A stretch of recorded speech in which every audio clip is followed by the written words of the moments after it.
오늘 우리에게 주신 하나님 말씀은 갈라디아 4장 8절에서 20절입니다. 우리 같이 한 목소리로 합독합니다.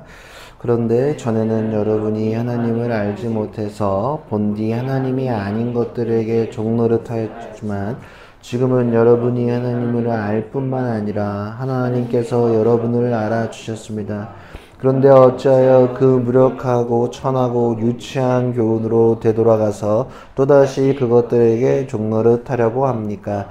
여러분이 날과 달과 계절과 해를 지키고 있으니 내가 여러분을 위하여 수고하는 것이 헛될까 염려됩니다. 형제자매 여러분, 내가 여러분과 같이 되었으니 여러분도 나와 같이 되기를 바랍니다. 여러분이 내게 해를 입힌 일은 없습니다. 그리고 여러분이 아시는 바와 같이 내가 여러분에게 처음으로 복음을 전하게 된 것은 내 육체가 병든 것이 그 계기가 되었습니다. 그리고 내 몸에는 여러분에게 시험이 될 만한 것이 있는데도 여러분은 나를 멸시하지도 않고 외면하지도 않았습니다. 여러분은 나를 하나님의 천사와 같이 그리스도 예수와 같이 영접해 주었습니다. 그런데 여러분은 그 감격이 지금은 어디에 있습니까? 나는 여러분에게 증언합니다. 여러분은 할 수만 있었다면 여러분의 눈이라도 빼앗아 내게 주었을 것입니다. 그런데 내가 여러분에게 진실을 말하기 때문에 여러분의 원수가 되었습니까?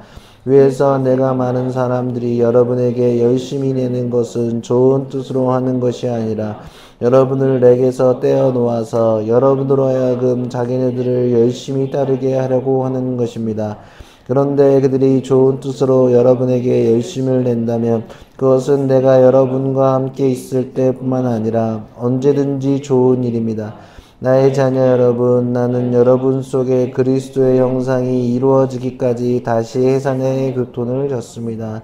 이제라도 내가 여러분을 만나 어조를 부드럽게 바꾸어서 말할 수 있으면 좋겠습니다. 나는 여러분의 일을 어떻게 하면 좋을지 당황하고 있습니다. 아멘. 이 하나님의 말씀입니다. 오늘 나의 자녀 여러분이라는 제목으로 말씀을 나누도록 하겠습니다. 잠깐 정리하면 갈라디아서를 이제 기록하게 된 바울이 이 편지를 쓴 이유를 생각해 보면 갈라디아 교회 안에 믿음으로써 구원을 얻는 칭의가 아니라 율법으로서 믿음을 얻는다는 것을 주장한 교사들이 있었고 또 그것에 대해 이제 반박하는 글이 바울의 글입니다.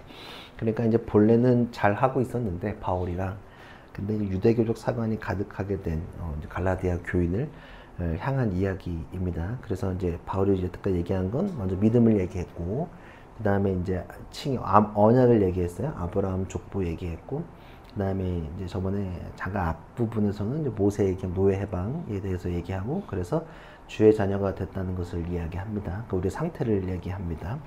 더불어 팁을 좀 말씀드리면 유대인들에게 이야기할 때 모세의 이야기, 아브라함 얘기하면 정통성과 그들의 역사를 이야기한다는 겁니다. 오늘은 이제 노예적 상태와 이제 바울의 마음이 가득 담긴 부분인데, 영화 쇼생크 탈출 여러분 보신 적이 있는지 모르겠습니다. 안 보셨다면 한 번쯤 보는 걸 추천드립니다. 너무 좋은 영화고, 저도 여러 차례 본 인사이트가 많이 된 영화 중에 하나입니다. 주인공 레드나 앤디의 얘기가 주요 이야기의 흐름이지만, 오늘은 조연인 브룩스 헤이틀런에 대한 이야기를 해보려고 합니다. 브룩스 헤이틀런을 본 분들을 기억 안 보셨다고 생각하고, 교도소 안에 등장하는 수감자인데 거의 이제 평생을 감옥에서 산 노인입니다. 이제 우발적으로 아내를 때려 죽인 다음에 종신형을 받고 감옥 생활을 하는 사람입니다. 그는 이제 감옥 내에서 무시할 수 없는 존재입니다. 도서관 담당자로 일하면서 다른 죄수들을 돕고 따뜻한 마음을 가지고 있습니다. 그리고 이제 교도소 관리들에게도 신뢰를 받을 만한 모범적인 수감자입니다. 그래서 그도 특징이 1960년대인가 50년대가 배경인데 그때 미국의 대학을 나온 40년대 되게 그때만 해도 그때도 엘리트였던 사람인데 여하튼 그런 사람이 감옥에 있는 거죠. 근데 브룩스가 영화에서 중요하게 비춰지는 장면은 그가 이제 출소 허가를 받는 장면입니다. 모범수니까 당연히 교도소에서는 여기 있을 이유가 없으니까 이제 나가라고 출소를 허가받는 순간인데, 겉으로만 보면 희망적인 상으로 보이겠지만 이제 브룩스에게 있어서는 그 반대였습니다. 왜냐면 그의 감옥 밖의 세상이 두렵고 불안했습니다. 왜냐면 50년 넘게 감옥에 있었기 때문에 세상이 어떻게 돌아가는지도 잊었고 교도소라는 울투리 안에서만 자신이 살 이유를 찾을 수 없다는 걸 내면적으로 알았기 때문에 그랬던 것 같습니다. 그래서 이제 어느 날 같은 동료 헤이워스를 잡고 이제 인질극을 벌이게 됩니다. 인질극을 벌이는 이유는 사실 나가기 싫어서 여기 더 있고 싶어서 형을 받고 싶어서 하지만 그건 이제 해프닝으로 끝나고 맙니다. 그래서 이제 나갔던 것 같아요. 수능적인 것, 그 사람의 수능적인 태도를 가지고 있는 건 성품 때문은 아닌 것 같고 왜냐하면 감옥 생활에 길들여져 있기 때문에 그렇게 바뀐 거죠. 그리고 오랜 시간 감옥에 있다 보니까 정체성이 이제 감옥 안에 얽매여져 있습니다. 그래서 출소를 브룩스가 결국 했는데 낯선 바깥 세상에서 극심한 고립감과 방향 감각을 잃어버리는 모습을 계속 보입니다. 왜냐하면 그 사람이 감옥에 갔을 때가 조선 대한제국 시절에 갔으니까 1960년에 감옥을 나왔으면 얼마나 많은 세상이 바뀌었겠어요. 그러니까 너무 이제 낯설고 적응할 수 없는 것들이죠. 그러니까 나왔는데 감옥에서는 중요한 사람이었는데 감옥 밖에서는 사실 무의미한 사람이 돼버린 또 쓸모없는 존재가 되어버린 그는 그래서 이제 너무 고독감을 견디지 못하고 자신이 살고 있는 허름한 방에서 자기 이제 쇼싱크에 있는 감옥 친구들한테 편지를 쓴 후에 데들보의 되게 유명한 말인데 브룩스 여기 있었다. 브룩스 was here라는 유언을 써놓고 스스로 생을 마감하는 비극적인 선택을 하게 됩니다. 이 장면이 저에게는 잊혀지지 않고 가끔 생각나는 제 인생의 장면입니다. 브룩스의 얘기는 단순히 개인적인 비극을 넘어서 큰 주제가 있습니다. 그에게 있어서 감옥은 단순히 몸을 가두는 물리적 공간을 넘어서서 한 사람의 의지와 그리고 정신마저 구속하는 심리적 체계가 됐다는 사실입니다. 오랜 시간 감옥에 적응해서 자유를 갈망하지 않게 되었고 그리고 그 억압적인 그 감옥의 구조가 집처럼 편해져 버린 원할 때 나갈 수 있는 물리적인 자유보다 이미 뿌리 깊게 잡힌 심리적 속박에 젖어들어서 자유를 통제하고 있는 모습을 봅니다. 브룩스의 얘기는 흔히 이야기하는 노예 근성의 전형적인 모습이라고도 볼 수도 있을 것 같습니다. 억압받고 제한된 상태를 이상하게도 안정된 상태로 느끼게 하는 것들, 그것들을 두려워하는 상징적인 결과라고 생각을 하고 브룩스는 감옥이라는 제한된 세상에 살아남을 수 있었지만 오히려 진정한 자유 앞에서는 사실은 굉장히 힘을 잃어버리는 비참한 삶을 보게 됩니다. 제가 그 모습을 보면 내가 누구인지를 잊어버린다면 내가 죄의 상태를 젖어 있다면 죄의 상태에 젖어 있다면 그것을 버리기가 쉽지 않겠다. 그러니까 나의 상태를 모르기에 내가 처해져 있는 상태가 노예적 삶이어도 그 삶이 해방이 되어도 그 사실을 모르고 되려 노예가 해방되는 것을 두려워하는 모습을 볼 수도 있겠다는 생각을 그 장면을 합니다. 오늘 바울도 그 얘기 비슷하게 하는데 8절에서 11절을 보면 그런데 저는 여러분이 하나님이 알지 못해서 본디 하나님이 아닌 것들에게 종노릇하였지만 종노릇한 존재들이 원소 얘기했었죠. 그 당시에 고대의 땅, 불, 바람이고 그 다음에 9절에 보면 지금은 여러분이 하나님을 알 뿐만 아니라 하나님이 여러분을 알아주셨습니다. 그런데 어째 그 무력하고 천하고 유치한 교훈으로 되돌아가서 또다시 그것들에게 종노릇하려고 합니까? 여러분의 날과 달과 계절과 해를 지키고 있으니 내가 여러분을 위하여 수고한 것 헛되까 염려됩니다. 이미 하나님의 은총과 주님의 십자가 희생으로 구원을 얻은 또 갈라디아인들은 더 이상 심리적 노예가 아니며 하나님의 자녀가 된 축복 가운데 있었습니다. 그러나 그 안에 거짓 교사들이 들어옴으로 인해서 다시 율법과 토라를 강조하고 자녀에서 노예로 다시 전향하게 만드는 시도들이 있었다는 겁니다. 그러니까 다시 감옥을 그리워하는 브룩스의 모습을 갈라디아인들이 하고 있는 게 아닐까라는 생각을 하게 되는 겁니다. 다시 노예로 만들려는 시도가 있습니다. 그 노예적 삶을 순응하게 만드는 것들. 고린도 교회에서도 이런 일이 있었습니다. 율법을 잘못 이해하는 사람들도 동일하게 있었습니다. 다른 교회에서도 이런 일이 있었다는 거예요. 죄는 계속 우리를 노예 상태로 돌아가게 만듭니다. 죄인의 상태가 억압되고 내가 죄인 걸 모르는 상황으로 만드는 겁니다. 고린도 후서 13장 13절에서 15절을 11장 13, 15절을 보면 뭐라고 나와 있냐면 바울이 이런 얘기를 해요. 이런 사람들은 거짓 사도요 속이는 일꾼들이요 그리스도의 사도로 가장하는 자들입니다. 그러나 놀랄 것은 없습니다. 사탄도 빛의 천사로 가장합니다. 그렇다면 사탄의 일꾼들이 의의 일꾼으로 가장한다고 해서 조금도 놀랄 것이 없습니다. 그들의 마지막은 그들이 행한 대로 될 것입니다. 그러니까 사탄은 뭐 죄나 이런 걸 얘기할 때 죄가 굉장히 무서운 이미지로 우리가 생각할 수 있지만 굉장히 달콤한 모습일 수도 있습니다. 사탄도 빛의 모습으로 합니다. 종교적 탈을 쓰고 악행을 저지른 인간들이 너무 많고 종교적 틀을 가지고 죄를 짓고 누군가를 죄의 상태로 밀어넣는 일들이 많이 있다는 사실입니다. 아니면 우리가 스스로 노예가 아니라고 생각할 수도 있습니다. 근데 그 또한 함정이 있습니다. 왜냐하면 인간의 노력으로는 내가 노예가인지 아닌지의 생각을 넘어설 수 없기 때문에 그러합니다. 그거는 하나님만이 판단하시는 겁니다. 그러니까 사람은 끊임없이 바벨탑을 만들고 하나님의 자리로 올라가려 드는 시도들을 한 인간들이지만 결국 실패로 돌아갔다는 사실입니다. 사람들은 끊임없이 바벨탑을 만듭니다. 그래서 저는 이렇게 AI 써보면서 바벨탑 이후에 다시 바벨탑이 만들 수도 있겠다.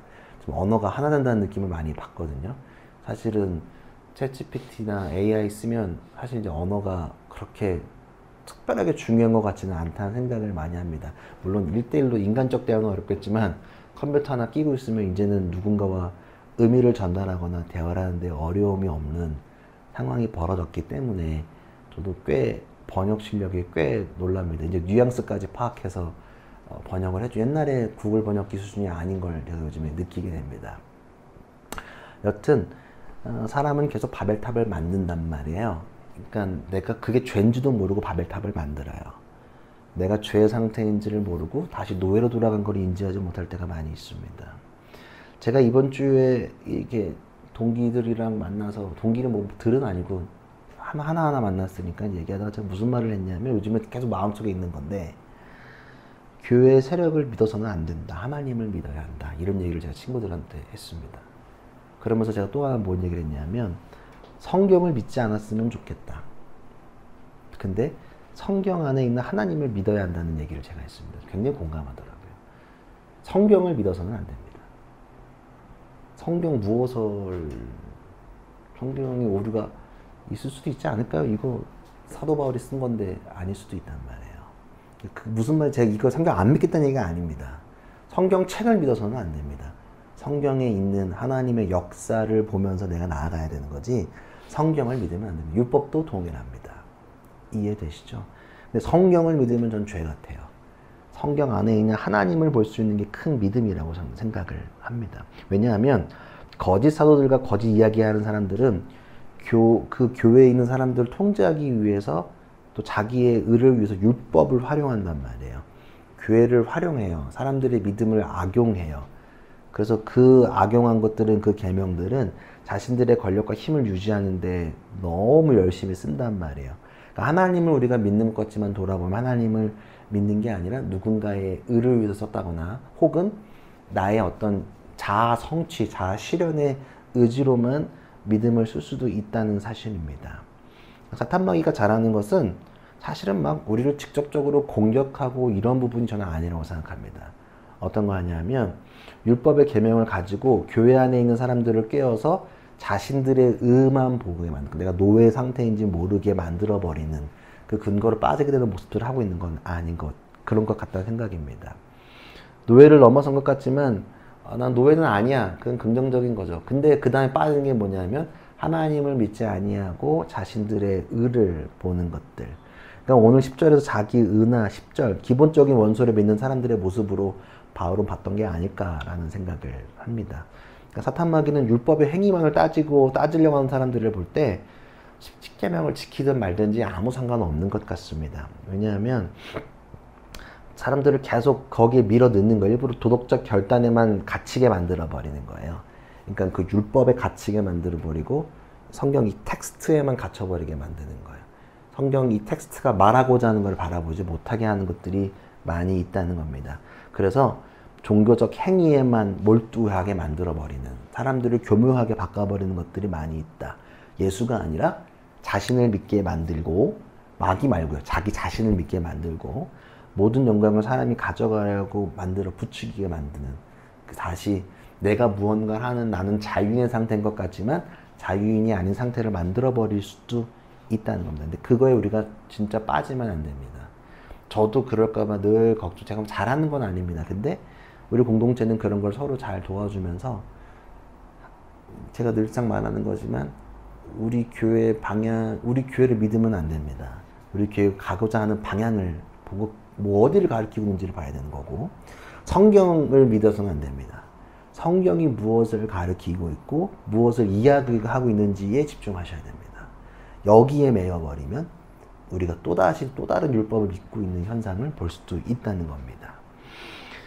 많은 사람을 제가 목회한 것은 아니지만 개인적으로 이렇게 돌아보면 함께 신앙생활했던 부분들의 소식을 들을 때마다 희비가 교차할 때가 많이 있습니다. 신앙생활이든지 삶이든지 잘하고 있다면 문제가 되지 않고 기분이 좋지만, 혹여나 잘하고 있었지만 굉장히 제가 아끼고 페르소나라고 생각하고 좋아했던 애들이 지금은 그렇지 않다는 이야기를 듣게 되면 가슴이 철렁하고 내려앉을 때가 사실은 많이 있습니다. 특별히 소셜미디어 시대를 살아가는 이때에 사실은 이전에 몰라도 될 정보들을 많이 접하게 되고 일상을 공유하는 시대이기 때문에 더더욱 그러합니다. 그래서 소셜미디어에서 약간의 신앙과 완전히 동떨어진 모습을 보인다면 제 목회를 돌아볼 때가 많이 있습니다.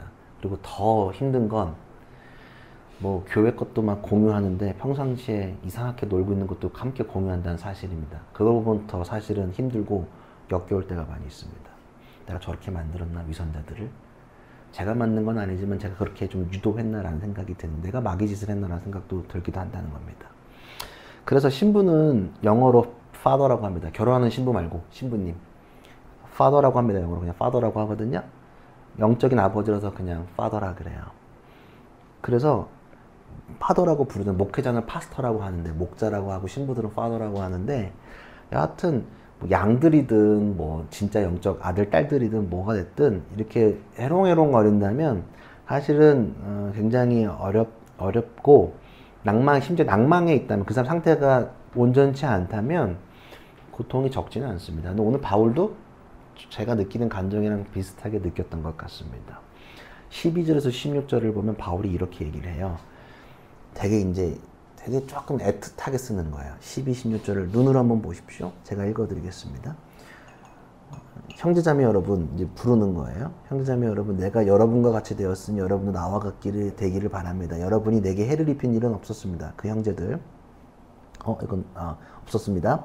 그리고 여러분이 아시는 바와 같이 내가 여러분에게 처음으로 복음을 전하게 된 것은 내 육체가 병든 것이 계기가 되었습니다. 그리고 내 몸에 여러분에게 시험이 될 만한 것이 있는데도 여러분은 나를 멸시하지도 않고 외면하지도 않았습니다. 여러분은 나를 하나님의 천사와 같이, 그리고 예수와 같이 영접해 주었습니다. 그런데 여러분의 그 감격은 지금 어디에 있습니까? 나는 여러분에게 증언합니다. 여러분은 할 수만 있었다면 여러분의 눈이라도 빼어서 내게 주었을 것입니다. 그런데 내가 여러분에게 진실을 말하기 때문에 여러분의 원수가 되었습니까? 되게 친했는데 어려워진 상태고 바울에게 좀 공격적인 모습을 보이고 있음을 요 텍스트를 보면 알겠죠. 그러니까 20절까지 바울의 섭섭한 마음이 되게 오롯이 드러나요. 되게 섭섭한 게 막 느껴져요. 왜냐하면 뒤로 가면 바울을 갈라디아 사람들을 자녀라고 불러요. 신부를 father라고 하잖아요. 여기서 어떤 것 같기도 한데 father라고 부르는 것과 이어져요. 왜냐하면 바울이 영적으로 나온 사람들이기 때문에 그래요. 그러니까 갈라디아인들과 바울이 되게 특별한 관계를 갖고 있어요. 우리 살다 보면 진짜 힘들 때 같이 했던 사람들을 절대 잊지 못하는 것 같아요. 진짜 힘들었을 때. 그러니까 제가 왜 대학교 동기들한테 조금 이렇게 애틋한 마음이 있는지 이렇게 돌아보면 대학교 가서 사역할 때 진짜 100원 한 푼 안 받고 전국을 돌아다니는 건 좀 과장이고 그냥 기회 될 때마다 사역을 했었단 말이에요. 고생 많이 했어요. 제가 이번 주 무슨 얘기를 했냐면 이제 그 친구가 와이프 지금 해외 나갔다고 나랑 자자고 자기 집 잘해. 이제 근데 자기 싫더라고. 걔 부인 자리에 자는 것도 좀 그렇고 등치 큰 아저씨도 자는 것도 좀 찝찝해서 그래서 나 그냥 집에 간다 그랬거든. 그리고 나 불편해 그냥 갈게 이랬는데 그러면서 무슨 얘기를 했냐면 야 근데 옛날에 우리 장의자에서 어떻게 잤냐 막 이런 얘기를 했어요. 그리고 야 진짜 옛날에는 진짜 교회 야만적이어가지고 막 진짜 뭐 수련회 가면 막 풀어놓고 막 그처럼 자고 진짜 그때 보면 다 고소해야 될 것 같다. 내가 그런 얘기 막 하면서 근데 지금은 그거 하라고 해도 못할 것 같아. 야 근데 그거 진짜 그때 어떻게 했지 이러면서 그런 얘기를 만날 때마다 한단 말이에요. 그러니까 힘들었을 때 그 기억이 있어서 그리고 그거에 대한 기쁨이 있었고, 그냥 더워서 땅바닥에서 자도 진짜 추워서 벌벌벌 그러면 잘지언정 그 자체가 되게 좋았던 기억이었기 때문에 더 그랬던 것 같다는 생각을 이번 주 조금 더 하게 됐습니다. 그러니까 왜 그랬냐면 바울이 갈라디아인들에게 복음을 전하는 계기는 13절에 보면 육체 약함 때문에 했다고 소개하고 있어요. 그러니까 바울은 요 갈라디아서 말고 서신 곳곳에 자신에게 육체 가시가 있었다라고 얘기를 해요. 그러니까 바울은 여러 학자들의 주장이 있지만 간질이 있었다라고 추정을 해요. 아팠어요. 간질이 있었고, 여러분들 나중에 바울 영화 같은 거 보면 바울이 늘 아픈 상태입니다. 후반기에 가면 아파요. 가시가 있고, 또 갈라디아 6장에 가면 예수의 낙인이 나에게 찍혀 있다라고 얘기를 해요. 그러니까 그게 뭐냐면 진짜로 마음에 낙인도 있겠지만 진짜로 복음을 전하다가 두들겨 맞은 게 너무 많기 때문에 그래요. 그러니까 맞으니까 어려운 거죠. 가끔 이렇게 보면 독립운동가들 사진을 보면 그게 진짜가 아니라 그러죠. 그러니까 유관순 열사 같은 경우도 그게 맞아가지고 땡땡 부은 사진이라면서요. 원래는 되게 이제 더 이쁘신 건데 맞고 찍어가지고 이제 얼굴이 지금 다 땡땡 붓게 묘사돼 있다. 그리고 뭐 가끔 이제 안창호 의사 얘기를 보면 안창호 처음에 멋있는 사진 말고 그 형무소에 있는 사진이 검색하면 나오는 그 진짜 두들겨 맞아가지고 사람 모습이 아니란 말이에요. 바울이 그랬던 거 아닐까라는 생각을 제가 해보는 거예요. 왜냐하면 예수를 믿기 때문에, 예수를 전하기 때문에 두들겨 맞고 죽을 것들이 많이 있었다는 거예요. 그러니까 고린도서에도 보면 그리스도의 죽음을 가지고 자기가 다닌다라고 얘기를 해요. 그러니까 바울의 약한 몸 상태는 자기가 아픈 것도 있고, 사실은 두들겨 맞으면서 다니니까 이 몸이 그러니까 제 상태일 수가 없는 거죠. 그래서 바울은 복음을 전하다가 온몸이 망가진 상태에서 갈라디아인들을 만났던 것 같아요. 그러니까 갈라디아 지역에서 복음을 전하다가 심하게 맞아 병든 것이 계기가 돼서 복음을 전한 것 같이 우리가 생각해 볼 수 있습니다. 그러니까 굉장히 어려울 때 만난 사람들이라는 거예요. 자, 바울의 상태는 자유인의 상태입니다.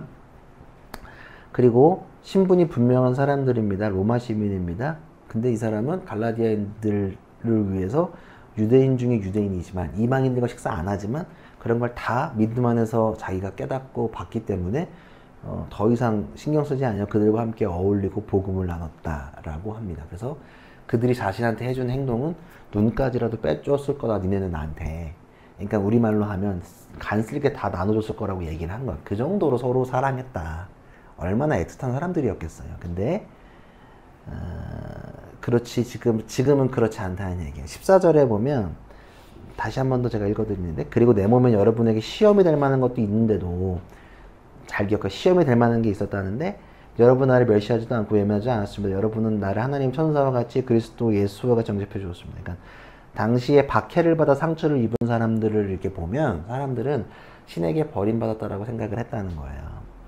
그러니까 바울이 복음을 전하다가 매 맞고 쓰러져 있는데, 그러니까 이 사람들은 이렇게 쓰러져 있으면 멸시받아도 마땅한 사람이라고 사람들은 생각했는데, 근데 그런 바울을 거둔 거예요, 사람들이. 그리고 자신에게 시험이 될 만한 것들이 있는데도 불구하고 몸이 얼마나 아팠으면 몸이 불편하니까 그런 얘기를 하는 거예요.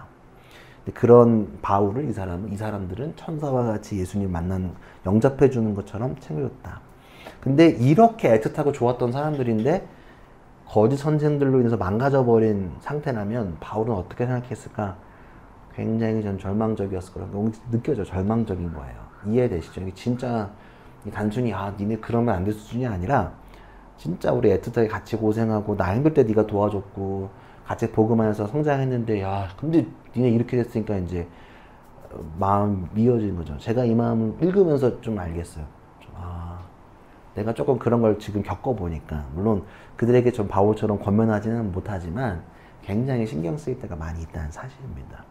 17절에서 20절을 보면, 위에서 내가 말한 사람들이 여러분에게 열심을 내는 것은 좋은 뜻으로 하는 것이 아니라 여러분을 내게서 떼놓아서 여러분으로 하여금 자기네들을 열심히 따르게 하려는 것입니다. 그런데 그들이 좋은 뜻으로 여러분에게 열심을 낸다면 그것은 내가 여러분과 함께 있을 때만 아니라 언제든 좋은 일입니다. 나의 자녀 여러분, 자녀라고 부릅니다. 나는 여러분 속에 그리스도 형상이 이루어지기까지 다시 해산의 고통을 겪습니다. 이제라도 내가 여러분들을 만나 어조를 부드럽게 바꿔 말할 수 있으면 좋겠습니다. 지금 자기가 세게 말한 거를 얘기하는 거예요.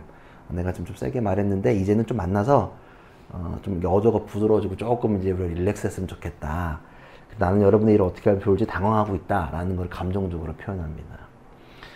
부모와 자식을 보면 상당 부분 닮은 모습이 있습니다. 생김새든지 행동이라든지 등등의 모습들이 있습니다.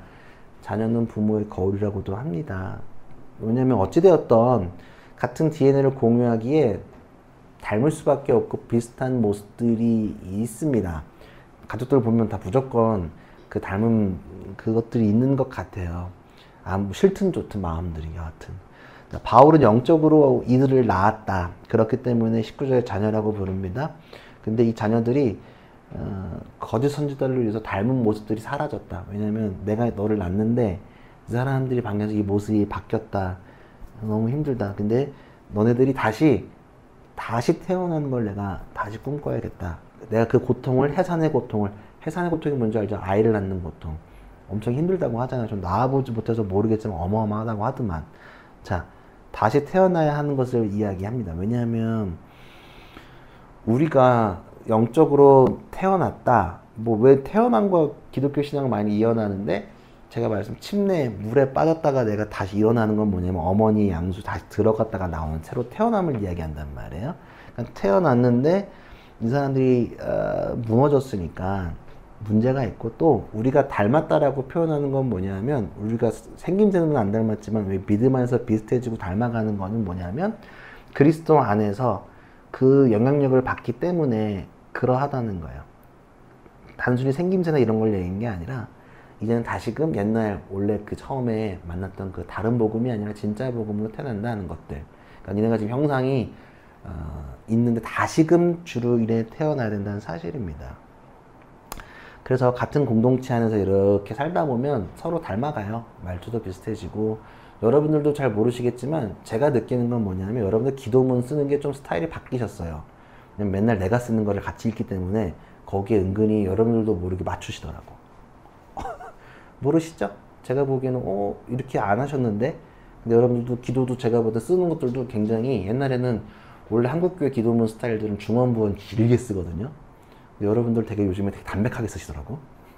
한 페이지 안쪽으로. 그래서 닮은 거란 말이야. 이게 닮아가는 거잖아요. 형상을 닮아가는 것들. 이런 것들도 있다. 이해되시죠? 이런 것들도 함께 있다는 겁니다. 자, 만약 정리하면서요. 우리는 흔들리지 않는 정체성을 위해서는 우리가 누구의 형상으로 이 땅에 발을 디뎠으며 우리가 누구를 닮아가야 하는지를 기억하는 것에 있습니다. 누구의 형상으로 이 땅에 왔고 그래서 우리가 누구를 계속 닮아가야 되는지 하나님이라는 거예요. 근데 우리가 늘 조심해야 될 건 뭐냐 하면 내가 누구를 닮아가는 것에 대한 함정.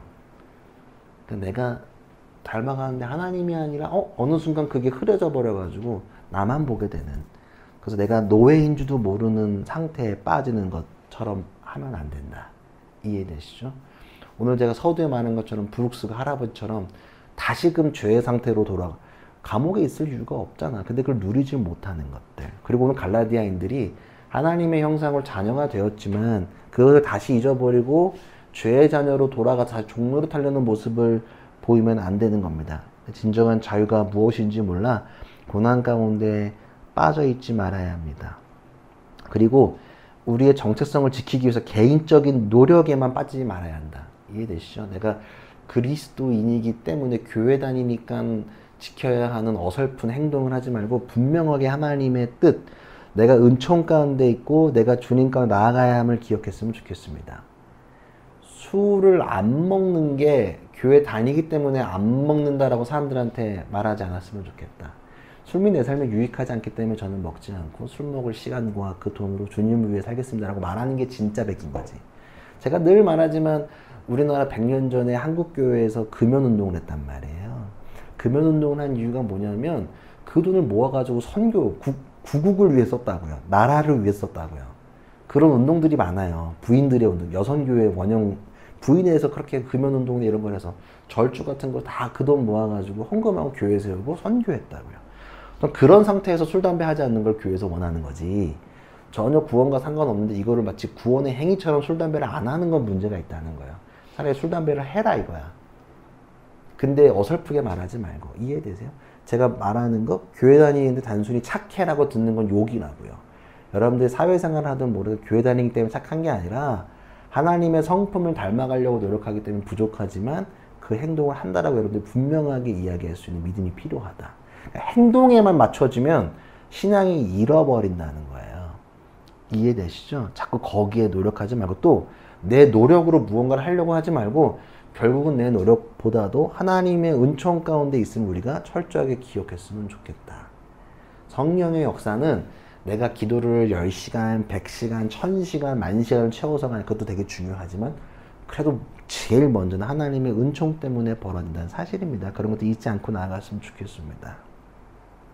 우리는 언제든지 죄의 상태로 가고자 하는 다시 감옥에 있는 상태를 그리워할지도 모르겠어요. 왜냐하면 거기에서는 인정받아서 거기에 속을 수도 있습니다. 근데 그게 아니거든요. 거기서 백날 감옥에서 인정받아봤자 그거는 진정한 자유의 상태와 사람의 상태가 아니라는 거예요. 그건 죄인의 상태인 거지. 다시 그럴 때마다 여러분들 하나님의 은총을 보고 다시 하나님께 태어난다는 사실이 있다는 사실을 잘 기억했으면 좋겠습니다. 그래야 합니다. 죄의 상태로 돌아가지 마십시오. 나는 하나님의 자녀이기 때문에 하나님의 자녀의 길을 끊임없이 나아갔으면 좋겠어요. 자녀이기 때문에 엄마 아빠랑 어쩔 수 없어. 닮았다고. 하나님이 줬더니 닮았단 말이에요. 생김새의 부분이 아니라 하나님을 따라가는 그 방법과 하나님을 봐야 되는 나의 소망적 생각을 잃지 않았으면 좋겠다. 이해되시죠? 여러분들이, 그러니까 우리도 제가 지금 캐톨릭 스타일로 하면 제가 파더잖아요. 파더라고 한단 말이에요. 그러면 우리는 닮아가 영적인 스타일을 밟으면 바울같이 저도 여러분들한테 제가 보고 우리가 원하는 스타일만의 신앙생활을 하고 우리가 중점적으로 하는 것들을 더 힘을 주고 한단 말이에요. 우리도 닮아가고 있다. 저도 만약 여러분들이 이렇게 돼버리면 저도 이런 마음으로 글을 쓸 수도 있겠다는 생각이 듭니다. 왜 그러냐. 그러지 않았으면 좋겠다. 저도 비슷하게 그 전 교회에서 사역했던 애들이 진짜 해롱해롱거리면 진짜 미쳐버릴 것 같아요. 근데 도와줄 수는 없으니까 전 더 답답하기도 합니다. 여러분들 그런 사실을 잘 기억하고 하나님을 더 보며 나아갔으면 좋겠습니다. 우리 함께 기도하며 주께 나아갑시다. 네, 여러분들 하나님이 하시는 일들을 잘 봤으면 좋겠고 죄의 상태로 돌아가지 마십시오.